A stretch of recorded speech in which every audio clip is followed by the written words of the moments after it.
Champions. तो मैं यशवंत वर्मा आपके बीच एक और वीडियो लेके आया हूँ। तो होपफुली आप सब लोग एंजॉय कर रहे होंगे अपनी पढ़ाई को, अपने हेल्थ का भी ध्यान रख रहे होंगे और साथ में पूरी तरह फोकस्ड होके तैयारी कर रहे होंगे, है ना? अभी अभी 1 डेढ़ वीक से थोड़ा वही रैंक वैंक आया तो स्वागत सत्कार चल रहा था, तो अच्छा भी लगा। बट ज़्यादा इम्पोर्टेंट ये है कि हम लोग जल्द ही उस फेज़ को क्रॉस करके वापस अपनी स्ट्रेटजी पे आ जाएँ, वापस ट्रैक पे आ जाएँ, है ना? क्योंकि दिनकर जी का कहना था ना कि समर शेष है, अभी समर शेष है ना, अभी युद्ध बाकी है, तो चलिए तैयारी शुरू करते हैं। तो एक बार-बार डाउट आ रहा था स्टूडेंट्स का कि तो उन डाउट्स को यहाँ क्लियर करने की कोशिश करी है रिगार्डिंग टेस्ट, है ना? और दूसरा एक ये था कि सर वो लास्ट 60 डेज़ हैं, तो क्या स्ट्रैटेजी होनी चाहिए?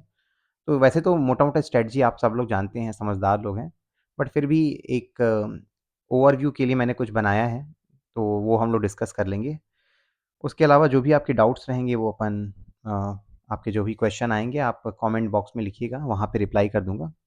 साथ ही आप लोग ना टेलीग्राम चैनल जॉइन कर लीजिए ना, क्योंकि वहाँ पे मैं कुछ ना कुछ रिसोर्सेज़ शेयर कर रहा हूँ। जैसे कि आज ही मैंने कुछ 50 टेस्ट का एक बंडल शेयर किया है, जो मैंने लास्ट ईयर दिया था।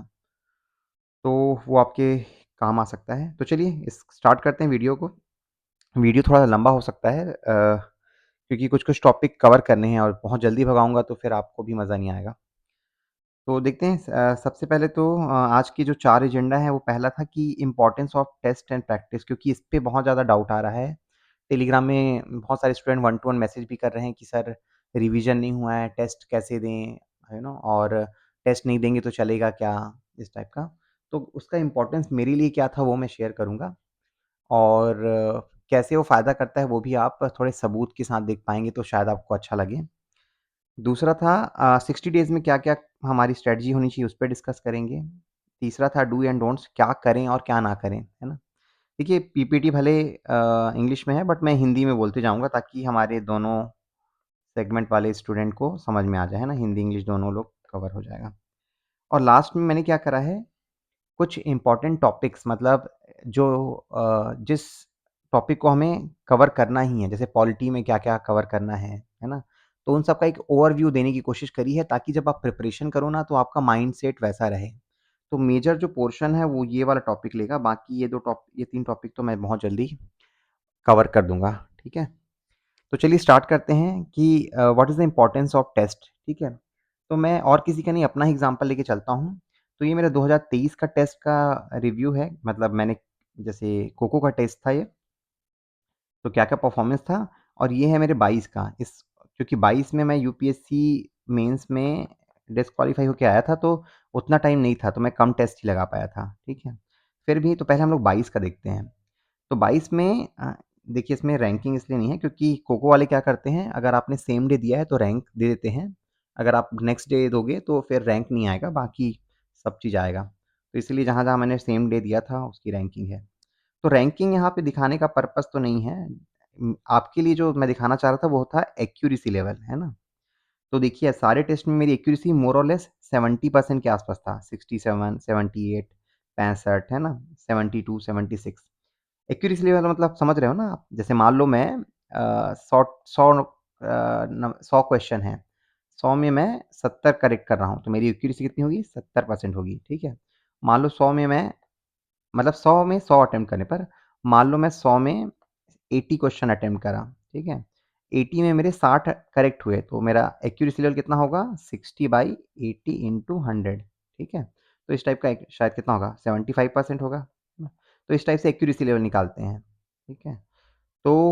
तो आप देखोगे मोटा-मोटा मेरा 2022 में मेरा एक्यूरेसी लेवल था 70% के आस-पास। तो जब मैं फाइनल एग्ज़ाम देने गया ना, तब भी मेरा एक्यूरेसी लेवल 70% ही रहा। मैंने उस टाइम 83 क्वेश्चन अटेम्प्ट किए थे आउट ऑफ 100 और करेक्ट उसमें हुए थे 58 और इनकरेक्ट हुए थे 75, ठीक है? कट ऑफ शायद 90-91 के आस-पास गया था। मेरा उस टाइम 100 के आस-पास मार्क्स आ रहा था, ठीक है? प्रीलिम्स तो क्वालीफाई हो ही गया, बट मैं जो आपको दिखाना चाह रहा था कि जो आपके टेस्ट में परफॉर्मेंस रहता है ना, कहीं न कहीं रिफ्लेक्ट होता है, अगर आपने बहुत सीरियसली टेस्ट दिया है, ठीक है? सीरियसली टेस्ट दिया से मतलब ये है कि कई बार क्या है टेस्ट में तो हम लोग बहुत कई लोग टेस्ट को ऐसा लेते हैं कि यार ये तो इसमें फेल पास क्या होना है, सब तुक्का मार देता हूँ। लेकिन जब मेन एग्ज़ाम देना जाते हैं ना, तो वहाँ पे फिर लड़खड़ा जाते हैं कि नहीं यहाँ तो देख के देना पड़ेगा, गलत ना हो। तो मैं नॉर्मली जब भी कोई टेस्ट देता हूँ तो उसको मैं उसी तरीके से देता हूँ, उसी माइंडसेट से देता हूँ कि ये मेरा मेन एग्ज़ाम है। तो इसीलिए वो रिफ्लेक्शन दिखा। अब आते हैं 2023 के, ठीक है? अब चूँकि मेरा सिलेक्शन हो ही गया था एसएस पे, तो मैं चाह रहा था कि अपन टॉप 10 में लाएँ, है ना? तो इसलिए मैंने बहुत एफर्ट मारे, जैसे मैं बार-बार बोलता हूँ कि मैंने टुटेजा का भी टेस्ट लगाया था प्रीलिम्स में और कोको का भी। तो अभी फ़िलहाल मैं ये कोको का जो, क्योंकि इसका इनका 50 टेस्ट था, इनमें इन्होंने क्या किया था, 3 फ़ेज़ में किया था, ठीक है? फ़ेज़ 1, 2, 3, तो फर्स्ट फ़ेज़ में 18 टेस्ट, दूसरे में 20 और तीसरे में 12, ठीक है? तो ये जो टेस्ट जो मैंने मिस किए हैं ना, वो उस टाइम के जब मेरा इंटरव्यू चल रहा था। तो इंटरव्यू की तैयारी शुरू हो गई थी, मतलब मेंस का रिज़ल्ट आया, तो ये सारे टेस्ट मिस हो गए, ठीक है? बाकी मैंने क्या करा, वापस आया मैं, जैसे ही रिज़ल्ट आया, एसीएस हो गया, ठीक है, बट मैं फिर से अपनी तैयारी में जुट गया और टोटल 40 टेस्ट मैंने दिए थे आउट ऑफ 50, जैसे इसके मार्क्स हैं, ठीक है? तो इसमें आप देख सकते हो ये मेरे एक्यूरेसी लेवल है और ये मेरी रैंकिंग है, ठीक है? तो रैंकिंग अगेन इम्प्रूव तो हुई है, जैसे आप देखोगे 8, 3, कई बारी फर्स्ट भी आया, 5 भी आया, 10 भी आया। किसी स्टूडेंट ने मुझे यूट्यूब में कमेंट में पूछा था, सर आपकी रैंकिंग क्या होती थी? तो मेरा यही रैंकिंग था, ठीक है? प्रीलिम्स में जानते हो कि आप कितना भी कर लो, तो ये सब रैंकिंग हुआ करती थी, which is far better than 2022, दो है ना? 2022 में हमेशा मेरा 30-32 रैंक आता था, लेकिन 2023 में रैंक इम्प्रूव हुआ। बट मैं यहाँ रैंक नहीं दिखाना चाह रहा, मैं यहाँ आपको दिखाना चाह रहा था मेरी एक्यूरेसी लेवल जो कैसे इम्प्रूव हुई। 84, 85, 83, ठीक है? यहाँ पे भी देखेंगे 82, 83, है ना?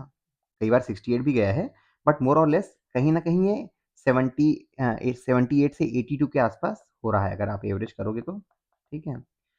तो इतनी प्रैक्टिस के बाद जब मैं मेन एग्ज़ाम देने गया ना, फाइनल एग्ज़ाम, तो मैंने वहाँ पे 97 अटेम्प्ट किए, ठीक है? और डिलीट हो गए 7 क्वेश्चन, जैसा आप देखते हो। तो डिलीट होने के बाद वो 93 क्वेश्चन हुए, तो 93 में मेरे 77 करेक्ट थे और इनकरेक्ट थे 16, ठीक है? तो अमेंडमेंट के बाद मेरा जो आ रहा था मार्क्स, वो आ रहा था 154, ठीक है? मार्क्स इम्पोर्टेंट नहीं है, मेरी एक्यूरेसी लेवल देखिए 82%, which is the reflection of जो मैं टेस्ट सीरीज़ दिया था, है ना? जो मैंने टेस्ट सीरीज़ में जो मेरी एक्यूरेसी लेवल रहती थी, वही मेरे फाइनल एग्ज़ाम में भी रहा, ठीक है? तो वही मेरा कहना था कि जो टेस्ट देने का फ़ायदा ये है कि आप अपनी गलतियों से सीखते हो, एक्यूरेसी लेवल आपकी इम्प्रूव होती है, ठीक है? पढ़ाई करना एक टोटली अलग चीज़ होती है, लेकिन किसी भी क्वेश्चन को अटेम्प्ट करना या फिर पेपर को अटेम्प्ट करना टोटली अलग बात है। उसके लिए अलग माइंडसेट चाहिए, उसके लिए एप्टीट्यूड चाहिए।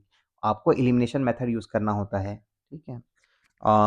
वहाँ पे कन्फ्यूजन होता है, तो कैसे हम लोग कन्फ्यूजन जो हो रहा है, 2 ऑप्शन में डाउट हो रहा है, उसको अवॉइड करें। तो ये सारी चीज़ें सिखाने वाली बात नहीं है, ये आप टेस्ट देते-देते सीखोगे, है ना? ये क्वेश्चन फिर से आता है मेरे उसमें कि सर मैं 2 ऑप्शन तो एलिमिनेट कर लेती हूँ, लेकिन बाकी 2 में जब अटेम्प्ट करती हूँ, तो गलत ही होता है करके।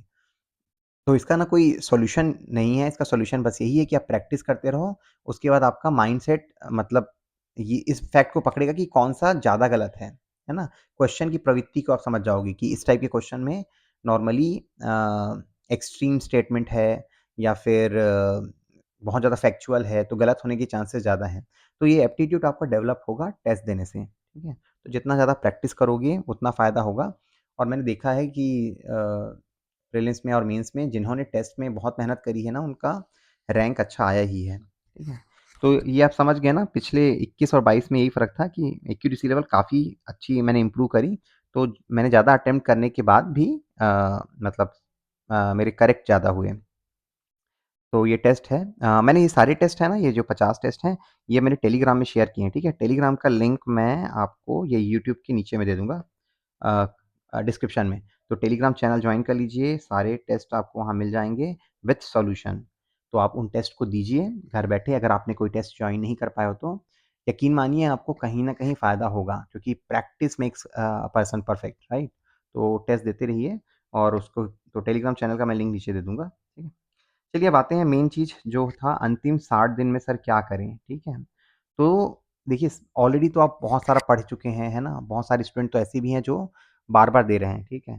तो शेड्यूल ऑलमोस्ट सिलेबस कंप्लीट होगा, जो नए स्टूडेंट हैं उनके लिए चैलेंजेज़ ये होगा कि सिलेबस नहीं हुआ होगा, ठीक है? तो लेकिन जिन्होंने एक बार तो उनको तो अपना कंटिन्यू करना ही है तैयारी, क्योंकि मैं बार-बार बोलता हूँ, जो नए स्टूडेंट आए रहते हैं, 6-7 महीने तैयारी करके, फिर वो बोलते हैं सर सिलेबस हो नहीं रहा है, कैसे करें करके। तो सीजीपीएससी का सिलेबस या 6-7 महीने में तो नहीं होगा अनटिल अनलेस आप बहुत ज़्यादा एक्सेप्शनली हाई एफर्ट डालें।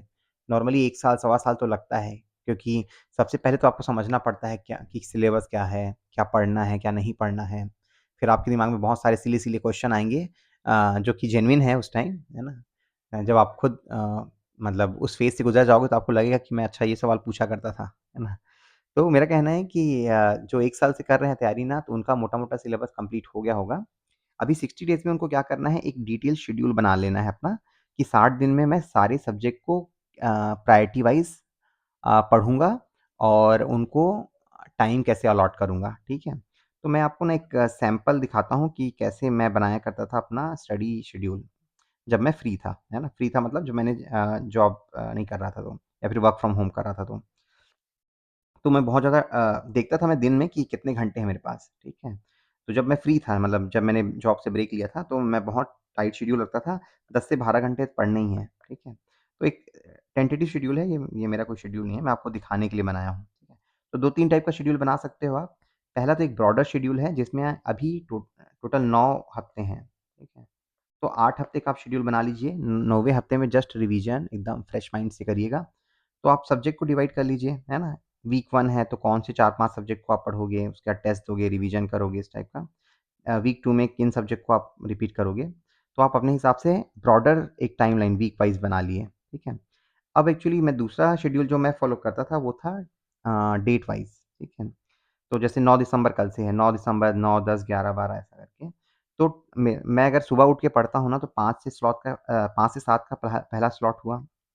फिर दूसरा स्लॉट हुआ आपका एक्चुअली इसको थोड़ा-सा ब्रेक लेना रहता है, तो 7:30 से 9 ठीक है?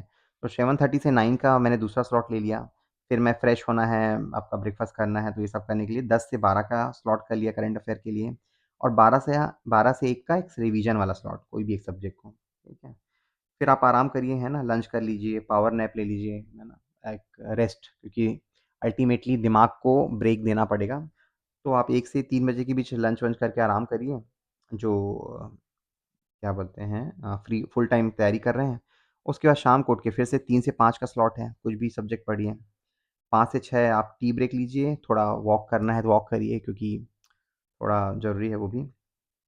और उसके बाद फिर आप अपना 6 से साढ़े 7 का एक स्लॉट कर लीजिए। फिर थोड़ा डिनर और फैमिली टाइम थोड़ा 1 डेढ़ घंटा आप घूमिए, बात करिए जिनसे भी करना है। उसके बाद फिर आखिरी 8:30 से 10 आपका इंडियन पॉलिटी वाले कोई भी एक सब्जेक्ट पढ़िए, सॉरी मैंने कुछ एग्ज़ाम्पल के लिए कुछ सब्जेक्ट डाल दिए हैं, आप अपना सब्जेक्ट खुद डाल सकते हो बट ऐसे स्लॉटिंग करोगे ना, तो आपके पास क्या होगा, आप ऐसे देखोगे तो 10 से 12 घंटे दिख रहे हैं, है ना? ऐसे जोड़ोगे आप ना टोटल तो 10 से 12 घंटे, तो 60 दिन के अंदर में 10 से 12 घंटे भी अगर आप 10 से 12 घंटे कर पाते हो, तो बहुत ज़्यादा टर्न अराउंड हो जाएगा। लेकिन फिर भी ये तो मैं एक्सट्रीम बोल दिया, अगर आप नॉर्मली 7 से 8 घंटे भी पढ़ते हो ना, आखिरी के 60 दिन में तो बहुत ज़्यादा फ़ायदा होगा। आपका रिवीजन अच्छा से रहेगा और जो आपने पढ़ा है कॉन्सेप्ट, वो एग्ज़ाम टाइम में आप भूलोगे नहीं, है ना? क्योंकि हर दिन क्या कर रहे हो आप, हर सब्जेक्ट को अपनी नज़रों से गुज़ार रहे हो, है ना? जितनी बार नज़रों से गुज़ारोगे सब्जेक्ट को, उतना जल्दी ही वो फैक्ट या फिर वो डेटा या फिर वो जो भी इन्फॉर्मेशन है आपके दिमाग में बैठेगा। हम लोग क्या करते हैं कि एक बार पढ़ लेते हैं, फिर बहुत दिन तक किताब ही नहीं खोलते हैं, तो वो लैप्स हो जाता है, दिमाग में बसता नहीं है, ठीक है? तो इस टाइप का आप सारे दिन का स्लॉट बना सकते हो, है ना? ये सब चीज़ें एक स्लॉट मतलब कैसे शेड्यूल बना सकते हो उसका एक तरीका था। अगर आपके पास बेटर आइडिया है तो आप वो फ़ॉलो कर सकते हो। जनरली मैं ये फ़ॉलो करता था अपने यूपीएससी के टाइम में और सीजीपीएससी में भी मैं।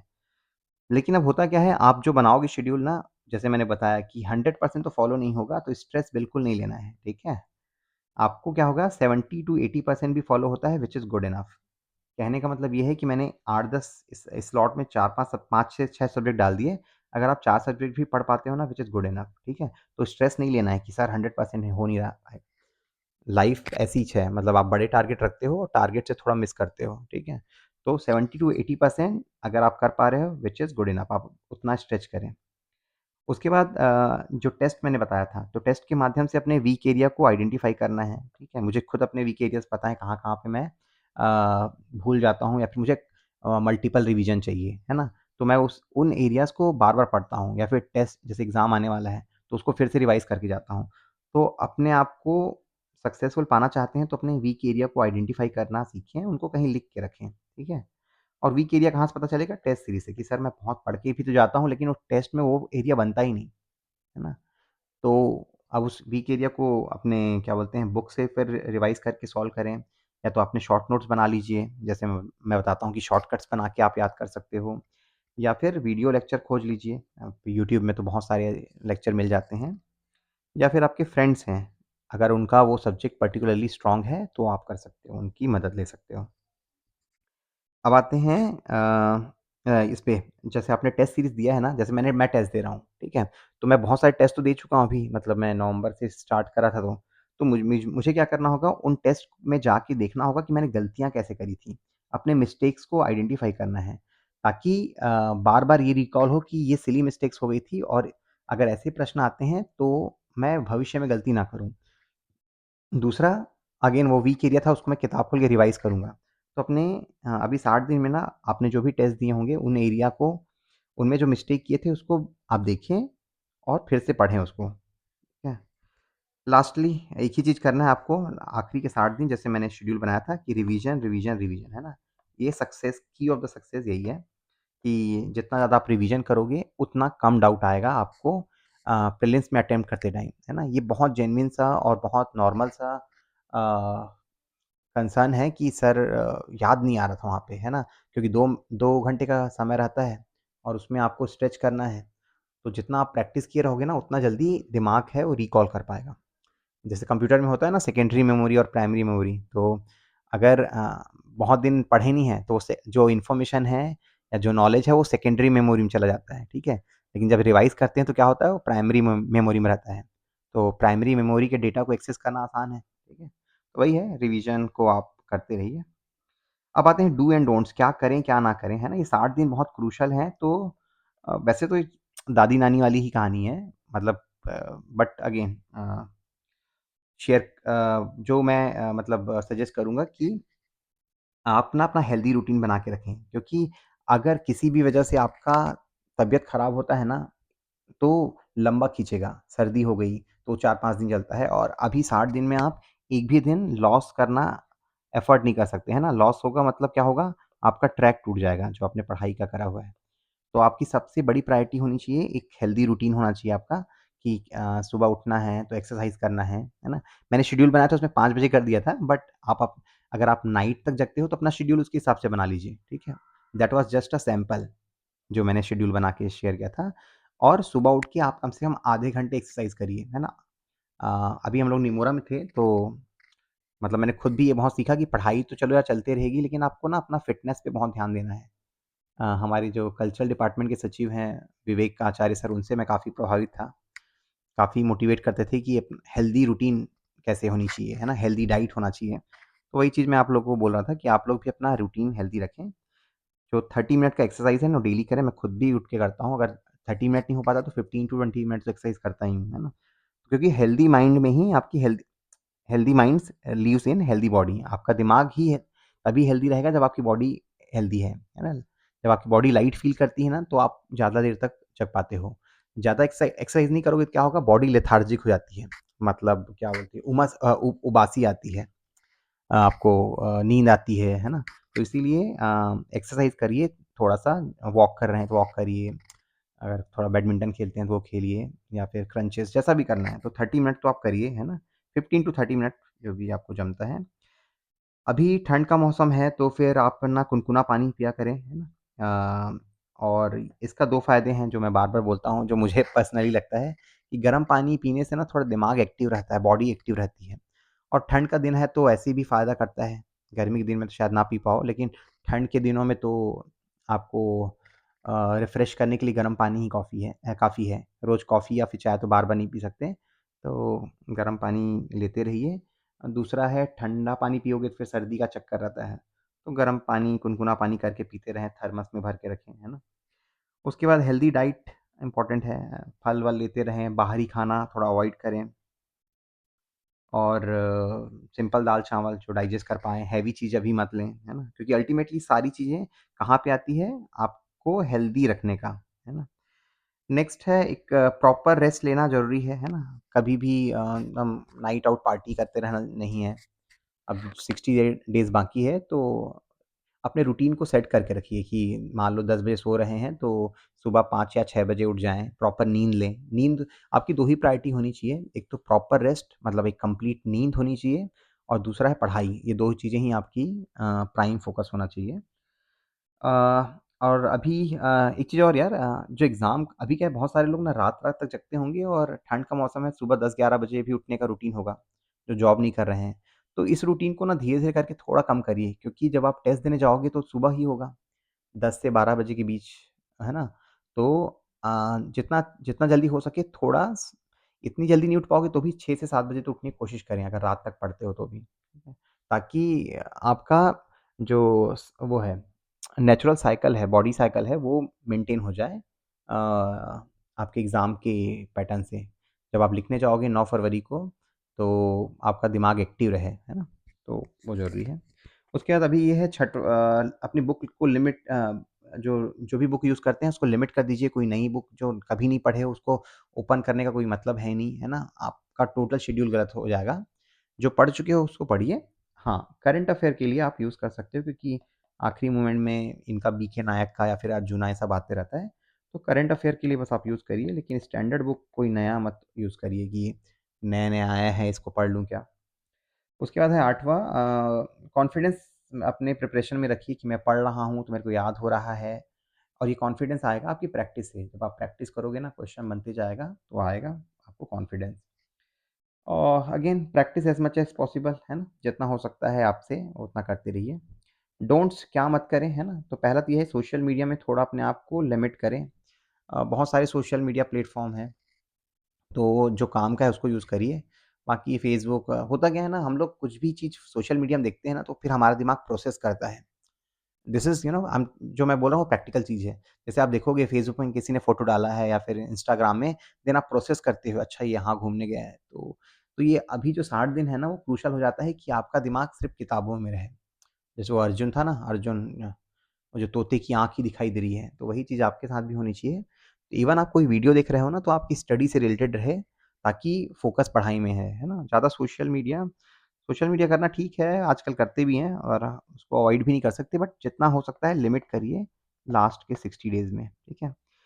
आउटसाइड खाना थोड़ा अवॉइड करिए, सबको बाहर खाना अच्छा लगता है, मुझे भी मतलब, है ना? तो चाट मसाला ये आजकल कम करिए, ताकि शरीर में थोड़ा कोई बीमारी ना आए। स्ट्रेस नहीं लेना है। मतलब मेरे को तो मोस्ट ऑफ द क्वेरी आते हैं स्ट्रेस वाले ही आते हैं, कि सर प्रीलिम्स पिछले कुछ मतलब निकला नहीं है 1-2 अटेम्प्ट से कैसे करें? अब प्रीलिम्स आ रहा है तो बहुत स्ट्रेस हो रहा है। स्ट्रेस नहीं लेना है, ठीक है?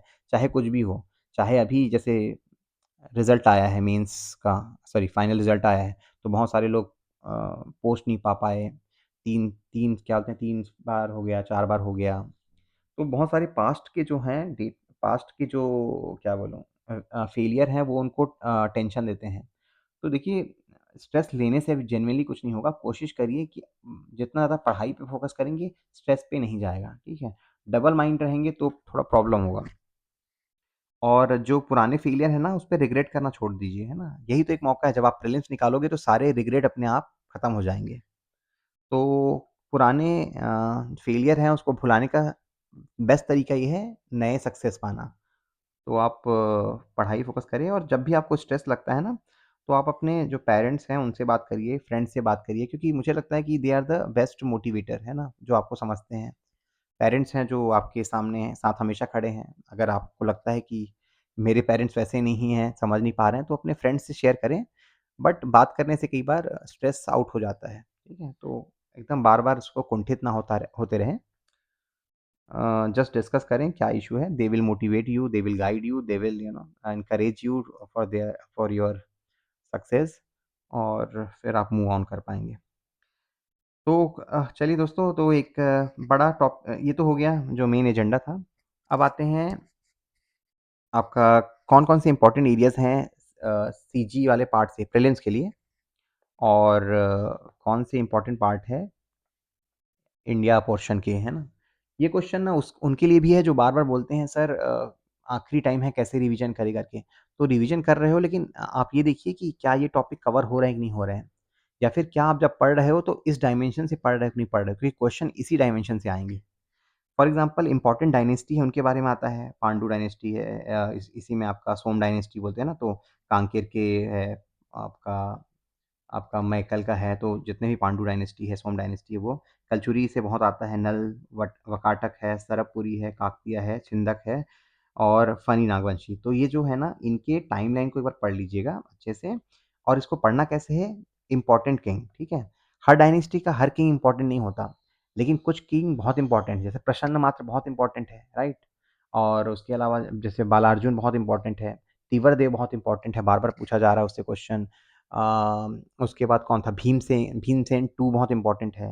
तो इन सबको अच्छे से पढ़ना है। अगर हम लोग कलचुरी की बात करें तो उसमें तो लगभग 6-7 बहुत इम्पोर्टेंट है।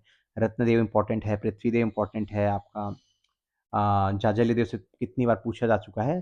तो कलचुरी तो ओवरऑल बहुत इम्पोर्टेंट हो जाता है। फिर हमें क्या पढ़ना है? कैपिटल बहुत बार पूछता है कि कौन से कैपिटल था। कॉइन से बहुत सारा आ रहा है, जैसे जाज्जल्यदेव ने हनुमान जी वाली एक कॉइन था, वो क्वेश्चन आया हुआ है। फिर शंख गदा वाला पिछली बार एक क्वेश्चन आया था। तो कॉइन्स जो इम्पोर्टेंट उन्होंने करा है ना, रिलीज़ किया है, उसका एक जगह नोट्स बना लीजिए, तो फ़ायदेमंद रहेगा। इंस्क्रिप्शन कितना इम्पोर्टेंट है आप देख ही रहे हो, कुरुशपाल का आया था कि कुरुशपाल किससे बिलॉन्ग करता है, सोमेश्वर देव से, है ना? उसके बाद लास्ट ईयर आया था कौन-सा अर्थपति क्या था यार वो? अर्थपति भट्टारक का जो था इंस्क्रिप्शन वो आया था। उसके बाद तो जो इंस्क्रिप्शन है ना, सारी डायनेस्टी में इम्पोर्टेंट बहुत सारे इंस्क्रिप्शन हैं। वो उसको याद करिएगा। जैसे आपका अ, ये जो है छिंदक नागवंशी से 6-7 हैं। तो अगर आप चाहें ना तो एक जगह टेबल बना लीजिए और सामने में किनसे बिलॉन्ग करता था वो इंस्क्रिप्शन, है ना? मतलब वो जो शिलालेख, वो, उसको आप याद करिएगा। उसके बाद ये आता है कि जो रूलर हैं उनको अरेंज करना है, जैसे लास्ट ईयर आया था। टफ था ऐसे क्वेश्चन बट नॉर्मल वाले क्वेश्चन में ना बन जाना चाहिए। लास्ट ईयर ये आया था कि कलचुरी का जो रायपुर ब्रांच है उसके जो रूलर हैं उनको सीक्वेंस में अरेंज करना है और वो थोड़ा डिफिकल्ट होता है, लेकिन अब चूंकि आ चुका है तो आप कोशिश करिए कि सारे डायनेस्टी है ना उनका कुछ कोड बना के रखें, है ना? जैसे कि हम लोगों ने उसका बना के रखा था, क्या था, सुरा दयित, है ना? विभीषण, भीम 1, दयित 2, भीम 2, इस टाइप का। तो शॉर्ट जो पूरे सीक्वेंस को बना के रखिए, वैसे ही आपका ये जो नलवंश है, उनके इतने सारे हैं, क्योंकि वो पूछ देता है। 2 चीज़ें से पूछता है रूलर को, या तो पहले उनके कार्यकाल के हिसाब से अरेंज करो पूछता है, या फिर मैच करने के लिए बोलता है। मैच मतलब रूलर का नाम दिखा दिया रहेगा या फिर यहाँ डायनेस्टी दी रहेगी। तो ये क्वेश्चन आजकल आसान बन जाता है, ठीक है? तीसरा है उनके इम्पोर्टेंट काम क्या है वो देख लीजिएगा, जैसे अ रत्नदेव ने क्या-क्या बनवाया था मंदिर, है ना? पृथ्वीदेव ने बहुत सारा काम करवाया था। तो इस टाइप का जो इनके इम्पोर्टेंट काम है उन सबको पढ़ लीजिएगा। तो ये उसका तरीका होता है पढ़ने का, है ना? कि उनके किंग कौन, कैपिटल क्या है, इंस्क्रिप्शन क्या था, मतलब शिलालेख क्या था, उनका कार्यकाल का था क्या था, अरेंज कर लो और कुछ इम्पोर्टेंट वर्क किए होंगे। अगर मराठा में आए तो क्या होगा, हमें रूलर्स कौन-कौन थे पढ़ना है मराठा वाले, है ना? ये जो बिम्बाजी थे और जो उनके बाद जितने भी आते थे। उसके बाद सूबेदार प्रथा आया था, उनके बारे में, रेवेन्यू के लिए उन्होंने क्या टेक्निक अपनाई थी, राजस्व के लिए। उनके टाइम में कौन से विदेशी यात्री आए थे, फॉरेन ट्रैवलर। उसके बाद उनका आर्ट एंड कल्चर में क्या योगदान था, है ना? जैसे राम टेकरी मंदिर बनाया है, स्वर्ण पत्र वाला, तो ये सब चीज़ों से क्वेश्चन बहुत बार बनता है। सूबेदार वाला तो फ़ेवरेट है उनका, और ये जो फॉरेन ट्रैवलर है तो बहुत फ़ेवरेट है। तो और ये राजस्व के लिए जो टकोली, कलाली, इस टाइप के जो भी अलग-अलग मत थे वो सबको, सूबेदारी प्रथा में जो-जो वो थे आपके अ, अधिकारी, उनके काम के बारे में पूछता है। अब आते हैं ब्रिटिश रूल के बारे में, जैसे मराठा के बाद ब्रिटिश आया तो क्या हुआ, जो ब्रिटिश एडमिनिस्ट्रेटर थे, जो ब्रिटिश रेजी क्या बोलते हैं उसको, एगेन्यू थे, एडमंड थे, है ना? सैंडिस थे, तो इन सब के बारे में इम्पोर्टेंट काम क्या-क्या हुआ था, है ना? तो रिफ़ॉर्म जो एडमिनिस्ट्रेटिव रिफ़ॉर्म किए थे वो, पुलिस रिफ़ॉर्म किए थे वो, इकोनॉमिक रिफ़ॉर्म जैसे सिक्का लॉन्च किए थे ना अराउंड मई में कुछ हुआ 19, एग्ज़ैक्ट डेट याद करिएगा, 56 के आस-पास कुछ। उसके बाद पोस्टल सिस्टम लॉन्च हुआ था और उसके बाद जिलाधीश, मैंने सूबेदार यहाँ लिख दिया। जो जिलाधीश था, है ना? मराठा जो रघुजी तृतीय ने जो जिलाधीश 6 8 बनाए थे, उन सब के बारे में आपको सीक्वेंस याद करना है, तो सीक्वेंस के बारे में पूछता है मोस्टली, है ना? और ये पुलिस, इकोनॉमी, ये सब रिफ़ॉर्म को आप देख लीजिएगा। रिवॉल्ट में क्या होता है? ट्राइबल रिवॉल्ट, जो आपने पूरा पढ़ा होगा, आपका हल्बा रिवॉल्ट है ना? भोपालपट्टनम, तो सीक्वेंस याद करिएगा। तो जब आप रिवॉल्ट पढ़ोगे तो क्या पढ़ना होता है कि रिवॉल्ट कब हुआ था, किस एरिया में हुआ था, उसके बाद उसके लीडर कौन थे और आउटकम क्या है, ठीक है? इन सब चीज़ों को पढ़ना है उसमें। जंगल सत्याग्रह में भी फिर से वही लोकेशन बहुत इंपॉर्टेंट है, उसका लीडर कौन था और कारण क्या था। पीजेंट सेम चीज़, कौन से एरिया में कब हुआ था और लीडर कौन था। पीजेंट हो गया लेबर का, तो लेबर वाले तो जो आपके राजनांदगांव में हुए थे वही है। रिवॉल्यूशनरी मूवमेंट जो 1857 में था ना, जो उदयपुर का रिवॉल्ट था आपका, हनुमान सिंह का था, उसके बाद आपका वीर नारायण सिंह का, तो जो 3-4 1857 के टाइम था। और बाकी जो रिवॉल्यूशनरी एक्टिविटी हुई थी छत्तीसगढ़ में 18, ये मैंने 1842 लिख दिया, 1942 है, 1942 के टाइम हुआ था। वो था आपके ये परसराम सोनी, है ना? और और क्या था, रायपुर डायनामाइट केस था। तो इन सबको आप करिएगा, बहुत इंपॉर्टेंट है। प्रिंसली स्टेट है, तो प्रिंसली स्टेट में जो इंपॉर्टेंट पर्सन आजकल देख रहे हैं, ये बहुत क्वेश्चन पूछा जा रहा है। अंग्रेजों ने क्या किया था ना, बहुत सारे जो प्रिंसली स्टेट के जो राजा थे, उन लोग को टाइटल दिए हुए थे, सानत दिए हुए थे, या फिर कुछ लोगों ने उनको प्रथम विश्व युद्ध में मदद किया तो उनको कुछ उपाधि दी थी, है ना? कई लोग को भैया, कई लोग को राजा साहब, कई लोग को क्या एम्परर ऑफ ब्रिटिश, क्या बोलते हैं उसको, तो इस टाइप के बहुत सारे टाइटल दिए हुए थे। वो आपको जो इम्पोर्टेंट टाइटल है वो पढ़ लीजिएगा, है ना? और सानत को तो बिल्कुल याद कर लीजिएगा कि एक बार पूछ चुका है। अ, तो कब सानत मिला था, किसमें, किसके उसको, राजा को। उसके बाद मॉडर्न पार्ट में क्या है, मॉडर्न में बहुत सिस्टमैटिक चलता है। एक तो पहला इवेंट है ना, जैसे स्वदेशी मूवमेंट का था उस टाइम, जो इवेंट थे वो होम रूल लीग के टाइम जो इवेंट था, यहाँ पे सूरत स्प्लिट भी है।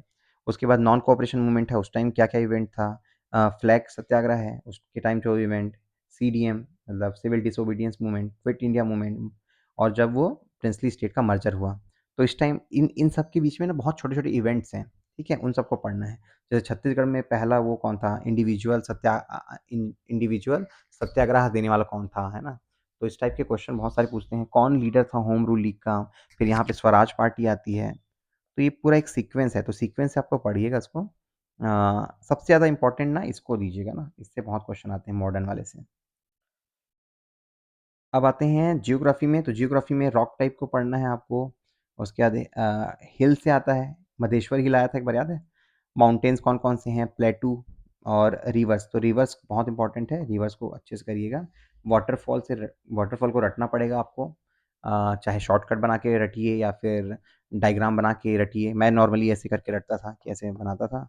और ये आपका सरगुजा हो गया, ये बिलासपुर, और ये रायपुर, और ये दुर्ग, और यहाँ पे बस्तर। तो ऐसे मैं डायग्राम बनाता था। मान लो कांकेर का है तो यहाँ से रायपुर में है मान लो, तो फिर यहाँ पे फिर ऐसे लिख-लिख के याद करता था। तो ऐसे मेरे को ना पिक्चर के साथ याद हो जाता था, तो आप भी ऐसी कोई टेक्निक बनाइए। इंडस्ट्रियल लोकेशन है तो इससे बहुत क्वेश्चन आते हैं।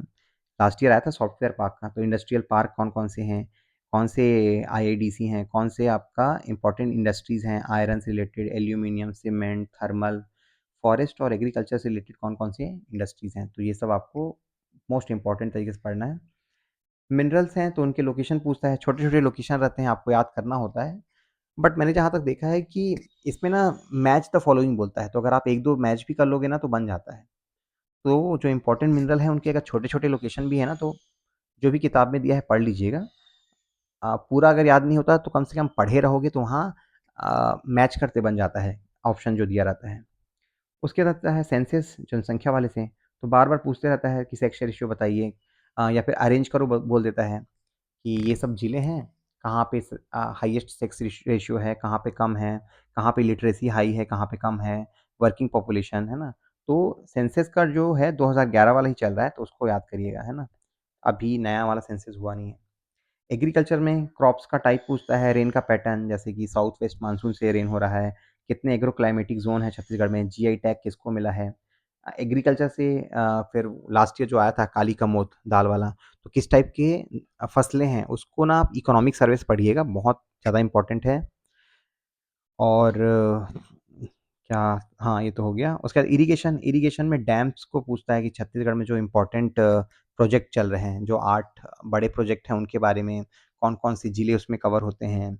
उसके बाद इरिगेशन का कवरेज कौन से ज़िले में ज़्यादा है, कहाँ कम है, ये सब पूछते हैं। कौन-कौन सी स्कीम चल रही है इरिगेशन के लिए, वो जो आपका कि कृषक जीवन ज्योति जो स्कीम चल रही है ना, पंप में सब्सिडी देते हैं, वो सब पूछा जाता है बार-बार। एनर्जी वाले से थर्मल पावर प्लांट के बारे में पूछा गया था, अभी जो आप देखोगे लेटेस्ट जो बना है। तो अभी जो नए थर्मल पावर प्लांट एस्टैब्लिश हो रहे होंगे ना, उन सबको भी आप पढ़ लीजिएगा। सोलर में जो नए-नए प्रोजेक्ट आ रहे हैं, राजनांदगांव में जो आया है, जियोथर्मल तो पुराना ही है, जैसे बलरामपुर वाला तातापानी वाला, लेकिन एनर्जी सेगमेंट बहुत इम्पोर्टेंट है कि अभी कितना पोटेंशियल है, कितना हम लोग इलेक्ट्रिसिटी प्रोड्यूस कर रहे हैं छत्तीसगढ़ में। फॉरेस्ट तो एवरग्रीन है, बार-बार पूछा गया है कि टाइप्स ऑफ फॉरेस्ट, है ना? आपका प्रोटेक्टेड कितना है? क्या बोलते हैं, संरक्षित, आरक्षित, अवर्गीकृत, है ना? साल, सागौन और इस टाइप के। तो उनका परसेंटेज आप रट लीजिएगा, ठीक है? छत्तीसगढ़ की रैंकिंग जिसमें बहुत कन्फ्यूजन होता है लोगों को, फॉरेस्ट एरिया और वन आवरण दोनों अलग-अलग चीज़ें हैं। फॉरेस्ट एरिया मतलब क्या होता है? जितना गवर्नमेंट ने डेटा में दिखा दिया वो फॉरेस्ट एरिया हुआ, लेकिन वन आवरण कम भी तो हो सकता है ना, उतने एरिया में नहीं होगा जंगल। इसीलिए हमें ये रैंकिंग का अच्छे से याद करना है। नेशनल पार्क जो है 3 छत्तीसगढ़ में, अभी टाइगर रिज़र्व चौथा बना है, उसपे क्वेश्चन बन सकता है। तो ये सब इम्पोर्टेंट टॉपिक है जिनको आपको रिवाइज़ करते रहना है। कवर तो कर ही लिया होगा, है ना? पुराने स्टूडेंट हैं तो, लेकिन रिवाइज़ करते रहना है। सॉइल टाइप से बहुत क्वेश्चन बनता है, इनकी लोकल नाम बताओ, उनके क्या आईसीआर द्वारा जो नाम दिया गया है वो सब, जो अल्फ़ीसोल अल्टीसोल, ये सब जो है, वो सबको आपको एक टेबल बना के बार-बार रिवाइज़ करना है। अब आते हैं सीजी इकोनॉमी, तो इसके लिए तो बहुत सिंपल सा है, इकोनॉमिक सर्वे के जो 4-5 चैप्टर हैं ना, उसको पढ़िएगा। इसके लिए मैंने अलग से वीडियो बनाया हुआ है, तो वो वीडियो आप देख लीजिएगा, मेरे चैनल में है इकोनॉमिक सर्वे पे रिलेटेड। तो इसमें क्या करना है, वही जीएसडीपी में क्या कंट्रीब्यूशन है आपका डिफरेंट सेक्टर का। कब जो वो धान क्या बोलते हैं, फसल का जो कंट्रीब्यूशन था नेगेटिव हुआ था, कौन सी ईयर में हाईएस्ट था कंट्रीब्यूशन सर्विस सेक्टर का, ये सब चीज़ें पूछते हैं। तो इकोनॉमिक सर्वे को आप ओपन करिए और जो प्रीवियस ईयर क्वेश्चन है उसके हिसाब से उसको रटिए आप, है ना? पर कैपिटा इनकम के बारे में पूछता है, क्या है? बजट जो है उसमें contribution of tax and non tax revenue कितना है? पूरा जो अगर रेवेन्यू आ रहा है उसमें नॉन टैक्स का कितना कंट्रीब्यूशन है, वो बार-बार पूछा जा रहा है। स्कीम वाला है तो पीछे के जो 4 चैप्टर हैं वो ज़रूर करिए। Education, agriculture, health and social sector. आज ये क्वेश्चन आया था कि सर स्कीम तो बहुत सारे हैं, क्या कितने को करें करके? तो मैं वही सजेस्ट किया था कि आप इकोनॉमिक सर्वे को ओपन करिए, उसमें जो दिया है छत्तीसगढ़ में ये एजुकेशन, एग्रीकल्चर और इन सबको, तो उसको कवर करिए क्योंकि वो फ्लैगशिप स्कीम है, तभी वो वहाँ पे दिया हुआ है ना? पेंशन वाले जो स्कीम आते रहते हैं, उसमें आपको देखना सबसे पहले तो ये है कि कब स्टार्ट हुआ था, उसके बाद फिर अभी क्या प्रोग्रेस है। कई बार तो डेटा दिया रहता है कि सरस्वती साइकिल मतलब सरस्वती स्कीम के साइकिल स्कीम के अंतर्गत इस साल कितने साइकिल बाँटे गए हैं। तो जो नंबर दिया है तो वो रट लीजिए, ठीक है? देख भी ले रहोगे ना तो वहाँ ऑप्शन देख के याद आ जाएगा। तो कुछ फैक्चुअल चीज़ें हैं वो याद रखिए। मंडियों के बारे में पूछता है, तो एग्रीकल्चर वाला जो है कहाँ पे आदर्श मंडी है, कहाँ पे किसान शॉपिंग मॉल था, तो ये सब चीज़ें आपको इकोनॉमिक सर्वे से करना है, ठीक है? क्विकली मैं थोड़ा मूव करता हूँ क्योंकि बहुत सारे स्लाइड हैं। तो आर्ट एंड कल्चर में क्या होगा? राइटर्स एंड देयर लिटरेचर, मैंने तो अपना शुरू भी किया था, अभी थोड़ा ये सब रिज़ल्ट आया, थोड़ा स्लो हो गया। यहाँ पे राइटर्स और उनके बुक्स, मतलब साहित्यकार, छत्तीसगढ़ी साहित्यकार का मैंने शॉर्ट्स बनाया ताकि जो आदत रहती है ना शॉर्ट्स देखने का, तो एक सदुपयोग कर पाओ। तो शॉर्ट्स के माध्यम से आप लिटरेचर याद करिए। लैंग्वेज जो है छत्तीसगढ़ में जैसे है तो पूछ देता है कि पश्चिमी छत्तीसगढ़ी का कौन-सा भाग है, उत्तरी छत्तीसगढ़ी में कौन-सा आता है, पूर्वी छत्तीसगढ़ी का कौन-सा भाग कौन-सा में कौन-सा लैंग्वेज आता है। तो ये सब आपको मिल जाएगा विनय कुमार पाठक से, वो पढ़ लीजिए। छत्तीसगढ़ स्टेट सम्मान जो अभी रिलीज़ हुआ है, मतलब आया है, गुंडाधुर, है ना? छोटी मेहरा को मिला था, है ना? वैसे ही आपका रविशंकर जो अवार्ड मिला है, किसान वाला जो मिला है अ, हेमराज पटेल को, है ना? तो वो अवार्ड का नाम किसके ऊपर है, किस लिए मिलता है और इस साल किसे मिला है, इतना ही इम्पोर्टेंट है, ठीक है? तो कौन-सा डिपार्टमेंट देता है, तो ये सब पढ़िएगा, बहुत इम्पोर्टेंट है, 1-2 प्रश्न तो आना ही है वहाँ से। रिलीजियस प्लेसेस छत्तीसगढ़ में जैसे मुस्लिम रिलेटेड कौन से हैं, हिंदू वाले सारे ही हैं। बुद्धिज़्म से रिलेटेड कौन-कौन से हैं, भोंगापाल है, फिर आपका बस्तर में बहुत सारा है, सिरपुर में है, क्रिश्चियन से रिलेटेड जशपुर में जो है सेकंड लार्जेस्ट चर्च है ना एशिया का, तो सबको। न्यूज़पेपर और मैगज़ीन छत्तीसगढ़ में जो बहुत सारे मैगज़ीन और ये हैं, तो उसको मैच करने आता है, तो ये बहुत इम्पोर्टेंट है ना? सूर्योदय, अरुणोदय, जेल पत्रिका, विकास, परख, बहुत सारे हैं। तो इन सब का टेबल दिया हुआ है हरीराम में, रट लीजिएगा उसको। ट्राइबल कल्चर और फ़ोक कल्चर, ठीक है? तो ट्राइबल कल्चर में जो-जो चीज़ें हैं, वही चीज़ें फ़ोक कल्चर में भी, जैसे कि गॉड्स क्या सॉरी ये फेस्टिवल कौन-कौन से हैं, आपका डांस फ़ॉर्म, सॉन्ग क्या है और क्या? तो इसमें क्या होता है ड्रामा जैसे नाचा है, डांस है, सॉन्ग है, आभूषण, है ना? हाना, जो हाना देते हैं, जनौला, मुहावरे, फेयर एंड फेस्टिवल, ठीक है? तो ट्राइबल फेस्टिवल और वैसे ही फ़ोक ये जो हमारे मैदानी क्षेत्र में जो फेस्टिवल है, उन सबको याद करिए कब किस महीने मनाया जाता है और ये जो जैसे आभूषण ये बहुत इम्पोर्टेंट है। वाद्य यंत्र, है ना? तो इंस्ट्रूमेंट बोलना चाहिए, ये तो बहुत इम्पोर्टेंट है, तो इंस्ट्रूमेंट का पढ़ लीजिएगा। तो ये सारी चीज़ें ना एक जगह दिया है, इन सबको ही बार-बार रिवाइज़ करना है, नहीं तो बहुत कन्फ्यूज़न होता है। आप सोचिए ना मैंने इतनी बार पढ़ लिया है, फिर भी मेरे को ये सब जो है तत्, वितत, शुषिर इन सबको बार-बार पढ़ना पड़ता है क्योंकि थोड़ा कन्फ्यूज़न हो जाता है, आप भूल जाते हो आप। तो इसीलिए आपको रिवाइज़ करना पड़ेगा बार-बार। उसके बाद सीजी पॉलिटी में पंचायती राज इम्पोर्टेंट है, इससे बहुत क्वेश्चन आए हुए थे, ठीक है? तो आप इसको सिस्टमैटिक वे से पढ़िए, इसका मतलब ये है कि पहले आप क्या-क्या आर्टिकल हैं उससे रिलेटेड वो पढ़ लीजिए। उसके बाद फिर आप क्या-क्या प्रोविज़न है वो सब पढ़ लीजिए। तो ये भी आप हरीराम से कर सकते हो, अच्छा दिया उन्होंने। म्युनिसिपल एक्ट है, मतलब ये तो हो गया अर्बन लोकल बॉडी, ये वाला और ये लोकल रूरल अर्बन बॉडी। उसके बाद गवर्नर एंड रिलेटेड जो आर्टिकल हैं, वो बहुत इम्पोर्टेंट है। इसको मैच द फॉलोइंग बोल देता है कि गवर्नर वाले आर्टिकल कौन से हैं, किस आर्टिकल में प्रावधान है गवर्नर का इस टाइप और उससे रिलेटेड जो भी क्राइटेरिया हैं। जुडिशरी इसमें गवर्नर का सीक्वेंस भी पूछ देता है, तो वो सबसे लार्जेस्ट सर्विंग गवर्नर कौन है, लॉन्गेस्ट सर्विंग गवर्नर कौन है, तो ये सब आप पढ़िएगा। जुडिशरी में सीक्वेंस कि अभी वाले का नाम क्या है, कौन से नंबर के हैं, इस वाले में अभी गवर्नर बने हैं उनका रैंक कौन-सा है, कौन से नंबर के हैं। उसके बाद लेजिस्लेटिव असेंबली में क्या-क्या आ सकता है कि सीक्वेंस वो जो जितने स्पीकर हैं, शुरू से लेके अब तक, अभी जो चल रहा है वो शायद छठवां है ना? अ, एक हाँ, छठवां है, तो छठवां कार्यकाल है, तो सारे स्पीकर का नाम दे दिया रहेगा, आपको अरेंज करना पड़ेगा कि कौन पहला था, दूसरा था, तीसरा था, चौथा था, इस टाइप का। सेम लीडर ऑफ अपोज़िशन के लिए, सेम प्रोटेम स्पीकर के लिए, तो सबको आपको कोड वर्ड बना के रट लेना है। अभी कितने वुमेन एमएलए हैं, अभी 19 हैं, ठीक है? उसके बाद एससी और एसटी सीट कहाँ-कहाँ पे हैं, इस टाइप से आपको पढ़ के रखना है। इम्पोर्टेंट आयोग जैसे कि आयोग हैं, उनके चेयरमैन कौन-कौन हैं, जैसे कि आप देखोगे युवा आयोग हैं, उनका शायद विश्व भारती हैं, विजय विश्व प्रताप ऐसा कोई है, सिंह हैं। उसके बाद फिर गौ सेवा आयोग के भी अभी बने हैं, विशेश्वर पटेल। उसके बाद आपका ओबीसी आयोग वाले, है ना? श्री नेहरू निषाद जी हैं। तो इस टाइप का आपको क्या करना है उनके जो निगम के बारे में और उनके चेयरमैन कौन है, वो पढ़ना है। ट्राइबल गवर्नेंस माडा क्षेत्र कौन-सा है? कहाँ पे ट्राइबल सब प्लान जारी है? लोकायुक्त कौन है? ये सब आते रहते हैं। गवर्नमेंट स्कीम के बारे में मैं तो ऑलरेडी बता चुका हूँ कि फ्लैगशिप स्कीम को पढ़ लीजिएगा, जो इकोनॉमिक सर्वे में दिया है और दूसरा जो करंट में अभी चालू है ना? जैसे महतारी वंदन ये सब है, वैसे ही इंडिया लेवल पे भी मैं डिस्कस करूँगा आने वाले स्लाइड में। स्टैटिस्टिक्स याद कर लीजिएगा जहाँ पे डेटा दिया है, इस साल तक इतने लोग बेनिफिट हुए हैं। जो इकोनॉमिक सर्वे में दिया है ना, उसी को पढ़िएगा ना, बाहर न्यूज़ से कोई मतलब नहीं। क्योंकि वो पूछता ये है कि इकोनॉमिक सर्वे 2023-24 के हिसाब से अ, भई कितने लोग को मिड डे मील मिला है ना? या फिर कितने लोग को सरस्वती साइकिल स्कीम मिला है? या फिर कितने वो क्या बोलते हैं बीपीएल के बेनिफिशियरी हैं। तो वो इकोनॉमिक सर्वे के हिसाब से पूछता है, तो आपका जो सोर्स होगा, वो इकोनॉमिक सर्वे ही होगा, किसी भी डेटा के लिए। और उसके बाद आते हैं अपना करंट अफ़ेयर का, तो करंट अफ़ेयर में सेम चीज़ कि लास्ट 1 ईयर में जो भी हुए हैं ट्राइबल फेस्टिवल, वो पूछता है आदिवासी महोत्सव उनके बारे में और जैसे बिलासपुर में होते रहता है, आपका राउत नाचा उन सब के बारे में।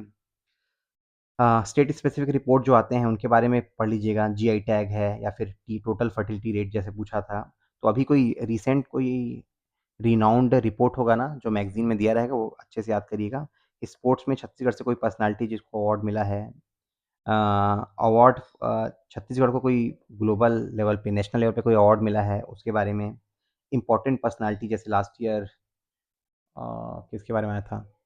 आईसैप करके कुछ अवार्ड मिला था ना, तो वो आया था। तो वैसे ही कुछ अवार्ड मिला होगा इस बार तो उसको पढ़िएगा। स्टेट शायद इस बार ना वो हसदेव के लिए किसी को मिला है उस वो इम्पोर्टेंट है। एनवायरनमेंट रिलेटेड वो आ सकता है। स्टेट में जो जैसे मैंने बोला अवार्ड ये सब खूबचंद बघेल से related award, Sundarlal Sharma award, है ना? ये सब को पूरी लिस्ट को याद करिएगा और पद्मश्री, पद्म भूषण जो अभी 3 जो मिले हैं उनको। अब आते हैं इंडियन हिस्ट्री पार्ट में, तो इंडियन हिस्ट्री पार्ट में सबसे ज़्यादा इम्पोर्टेंट अगेन यहाँ पे भी आपका मॉडर्न ही है। तो इसमें सेम इवेंट है, रिपीट नहीं करूँगा, आप पढ़ लीजिएगा इसको। फॉरेन इन्वेडर के बारे में बहुत आता है, पुर्तगीज़ का जैसे आप देखोगे 2022 में आया था कि कौन-कौन से गवर्नर आए थे पुर्तगीज़ का, है ना? ब्रिटिश गवर्नर के बारे में पूछता है, तो उनके इम्पोर्टेंट इवेंट्स। एक्ट में आप ये बहुत इम्पोर्टेंट है, तो चार्टर एक्ट बहुत पूछता है, 1773 है और गवर्नमेंट ऑफ इंडिया एक्ट 1909। तो 1773 से लेके 1947 तक जो आया है वो पढ़िएगा क्योंकि ये डुअल पर्पस फुलफिल करते हैं। ये आपके मेंस में तो आएँगे ही, साथ में ये पॉलिटी के साथ-साथ हिस्ट्री के भी पार्ट हैं। तो इसको अच्छे से करिएगा कि ये जो काउंसिल एक्ट है, चार्टर एक्ट है, गवर्नमेंट ऑफ इंडिया एक्ट है, उसमें क्या-क्या इम्पोर्टेंट वो आए थे, प्रोविज़न थे। उसके बाद रिफ़ॉर्म मूवमेंट है ना? ब्रह्म समाज, आर्य समाज, प्रार्थना समाज, उसके अलावा सत्यशोधक समाज आया था। तो पूरी लिस्ट है।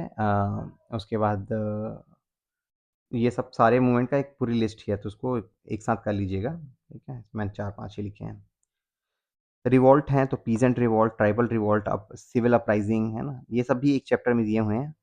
तो इन सब में पढ़ना है, क्या पढ़ना होगा आपको? लोकेशन स्पेसिफिक और लीडर कौन है, ठीक है?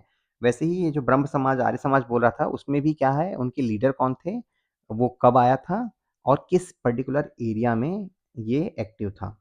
तो इतना पढ़ लेंगे तो काफ़ी रहेगा, आप क्वेश्चन अटेम्प्ट कर पाओगे। मिडीवियल में क्या आएगा? मुगल है, सल्तनत और विजयनगर। विजयनगर सबसे इम्पोर्टेंट हो जाता है। मराठा तो ठीक है यहाँ से।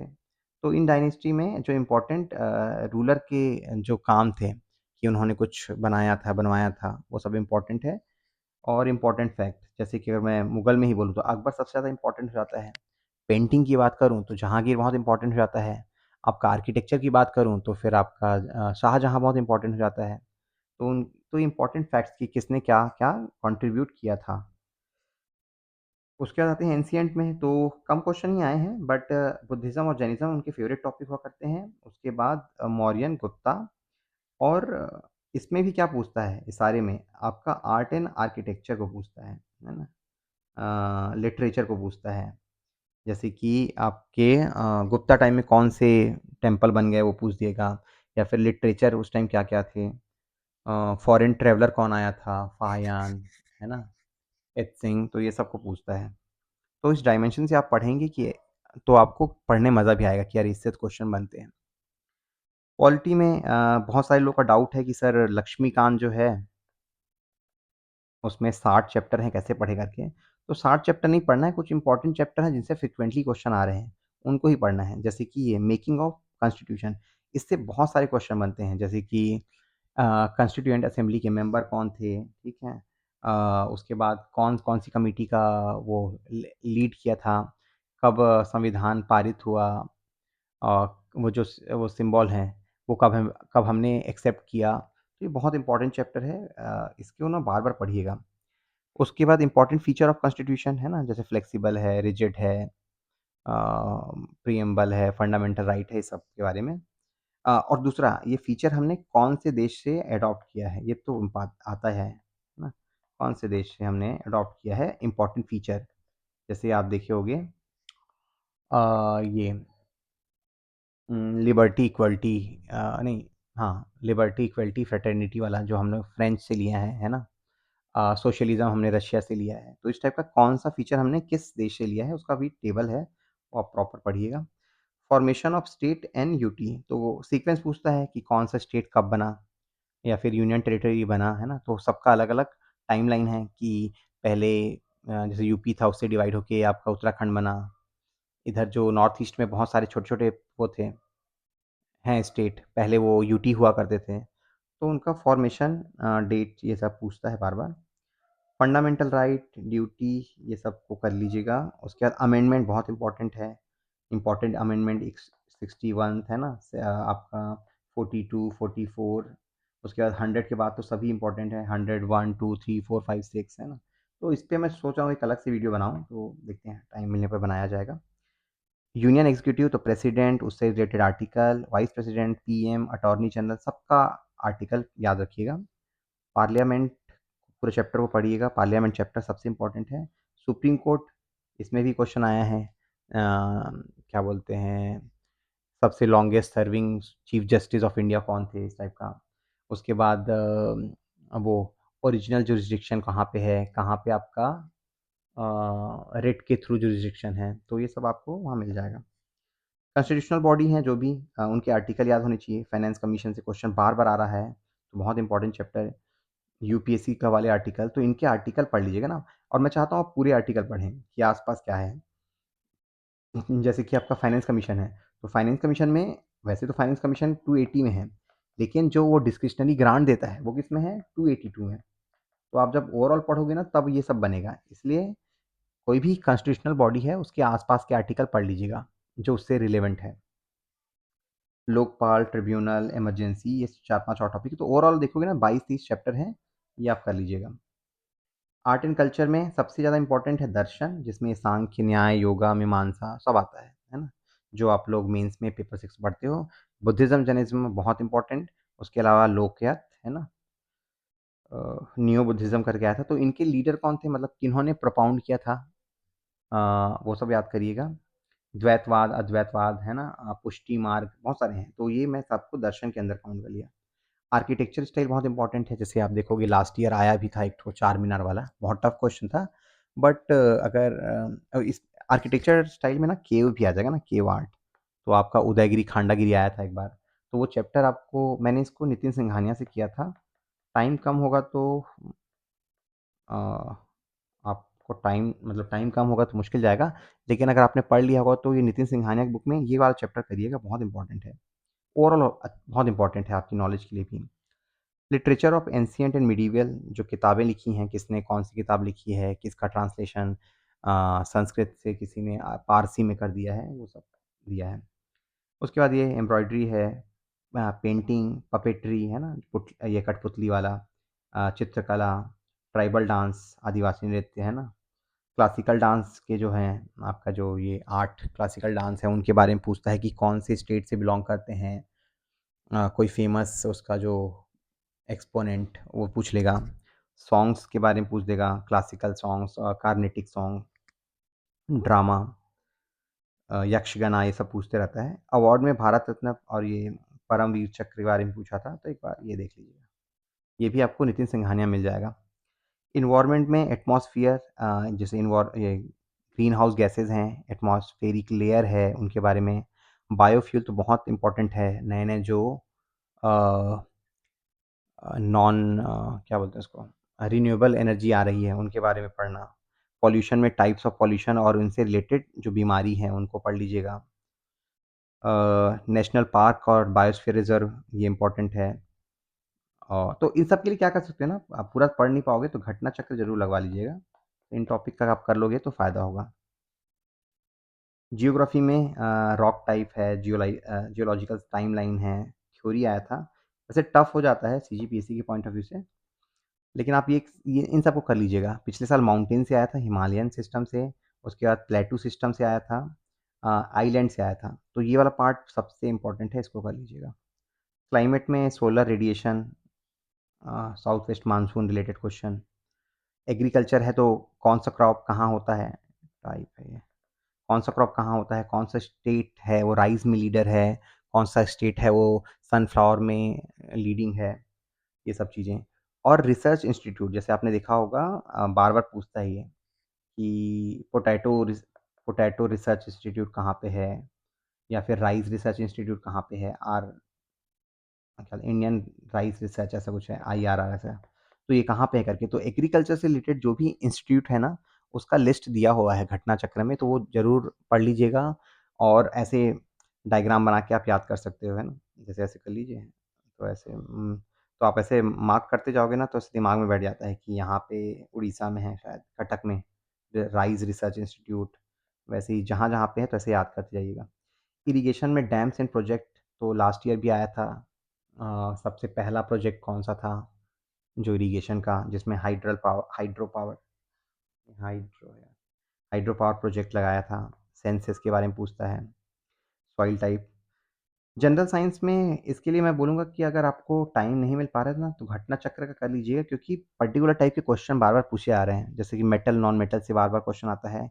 इम्पोर्टेंट केमिकल्स जैसे आप देखोगे, वो बेकिंग सोडा का बार-बार पूछता है, उसके बाद वो क्या था, जिप्सम का फ़ॉर्मूला पूछता है। ऑर्गेनिक केमिस्ट्री में ऑर्गेनिक केमिस्ट्री में पूछता है कि कौन ज़्यादा रिएक्टिव है, कौन कम रिएक्टिव है। तो ठीक है, फिज़िक्स में आपका लाइट एंड साउंड, बायोलॉजी में विटामिन्स, प्रोटीन्स, है ना? कौन से विटामिन्स या फिर प्रोटीन की कमी से कौन-सी बीमारी होती है, डिसीज़, है ना? फोटोसिंथेसिस, रेस्पिरेशन, इन सब से आता है। सेमीकंडक्टर से क्वेश्चन है, न्यूटन्स लॉ से क्वेश्चन पूछा गया है। तो ये सब कुछ इम्पोर्टेंट टॉपिक हैं जो बार-बार पूछा जा रहा है। स्पेस से जो अभी नया लॉन्च होगा ना, वो पढ़ लीजिएगा। जो फ़ेमस लॉन्च है वो भी इम्पोर्टेंट है, जैसे कि चंद्रयान-3 तो इम्पोर्टेंट रहेगा ही, और अभी गगनयान जो आ रहा है उसके बारे में। और रिसेंटली हमने वो स्पेस में इंटरनेट के लिए भी कुछ चल रहा है, तो वो प्रोजेक्ट सारे याद कर लीजिएगा। मैगज़ीन से आप कर सकते हो कवर उसको। करंट अफ़ेयर में जो नए अपॉइंटमेंट होंगे गवर्नर से रिलेटेड, चीफ जस्टिस से रिलेटेड, प्रेसिडेंट से रिलेटेड, या फिर वर्ल्ड में जैसे दूसरे देशों में, हमारे पड़ोसी देशों में स्पेशली, या फिर ऐसे देश जिनके साथ हमारा काफ़ी रेगुलर कॉन्टैक्ट है, जैसे यूएस, रशिया, फ्रेंच, या फिर मालदीव है, म्यांमार है। इनके में भी अगर कोई लीडर बदलाव होता है ना, तो वो पूछ देता है। पर्सनैलिटी जो न्यूज़ में है, उन सब के बारे में। इम्पोर्टेंट जो मिशन बाय इंडियन गवर्नमेंट, जैसे स्पेस में कोई मिशन है, ओशियन में कोई मिशन है, डिज़ास्टर मैनेजमेंट कर रहा है, स्पोर्ट्स से रिलेटेड, है ना? कुछ अवार्ड मिला है, अर्जुना, ध्यानचंद, या फिर कोई और अवार्ड। जैसे इंडिया ने T20 वर्ल्ड कप जीता था लास्ट ईयर। तो कुछ भी इम्पोर्टेंट जो है इवेंट स्पोर्ट्स से रिलेटेड, जिसमें इंडिया का सिग्निफिकेंट रोल है वो। और ये जो French open, US open, American open, Australia open, ये सब तो बहुत इम्पोर्टेंट है। तो ये देखिए, अब वैसे तो आप जान इस सबको समझ गए, लेकिन कई बार क्या है, डायमेंशन छूट जाता है, तो आप कोशिश करिए कि जो सारे डायमेंशन कवर किए ना, वो आप कवर कर रहे हो कि नहीं कर रहे हो। अगर ये कवर हो गया तो आपकी तैयारी ऑन ट्रैक है। तो वीडियो काफ़ी लंबा हो रहा है दोस्तों, है ना? तो इसके साथ मेरे हिसाब से मैंने जो 60 डेज़ की स्ट्रैटेजी मेजरली कवर करनी थी, वो कवर कर दी, है ना? और कुछ जो मेजर टॉपिक हैं, कैसे क्वेश्चन पूछते हैं, उस पे भी एक ब्रीफ डिस्कशन हो गया। तो आप ये पीपीटी मैं जो है अपने टेलीग्राम में शेयर कर दूँगा, आप रेफ़र कर लीजिएगा। साथ में जैसे मैंने बताया, मैंने अपना वो जो 50 टेस्ट था वो भी शेयर कर दिया। तो आप अपनी पढ़ाई को कंटिन्यू जारी रखें और आखिरी के 60 दिन में अपनी जी जान लगा दें, है ना? बाकी मेहनत के साथ-साथ हेल्थ पे भी ध्यान दीजिए, ठीक है? बाकी कोई भी डाउट होता है तो आप कमेंट बॉक्स में मैसेज कर दीजिए। टेलीग्राम में तो वन टू वन भी बहुत सारे मैसेज आते हैं, तो उनको मैं लिख के या फिर ऑडियो से रिप्लाई कर देता हूँ। तो आप कहीं भी कॉन्टैक्ट कर सकते हैं। बाकी चलिए देखते हैं ना, तो ऑल द वेरी बेस्ट, अच्छे से तैयारी करिए, और कुछ और डाउट होगा तो फिर मैं और वीडियो बनाता हूँ उस पे।